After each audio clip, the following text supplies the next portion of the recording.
Hello friends, আশা করি সকলে ভালো আছো। আমিও ভালো আছি। তো আজকে বৃষ্টি চলছে বাইরে বেশ কয়েকদিন ধরে, তো ওই জন্য সকাল সকাল খিচুড়ি করে ফেলেছি। খিচুড়িটা রান্না অলরেডি হয়ে গেছে। আর বেগুন ভাজা না, সরি, বেগুনি চলছে।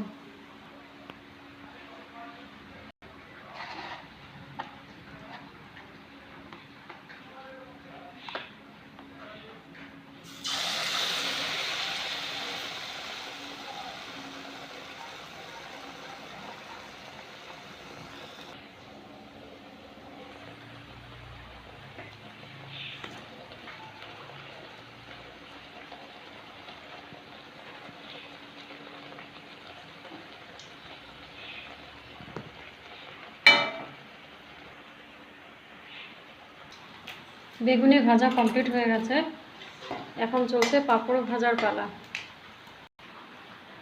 ফ্রেন্ডস, দেখতেই পাচ্ছ তেলটা খুব গরম ছিল বলে পাঁপড়গুলো একটু লাল লাল হয়ে গেছে, তবে এরকম লাল পাঁপড়ই বেশি টেস্ট লাগে। আর এই যে বেগুনি, আর বাটিতে যেহেতু আমি ভাত খাই তাই বাটিতেই নিয়েছি, আর সেটাই ভিডিও দেখিয়ে দিলাম। ঠিক আছে, ওকে।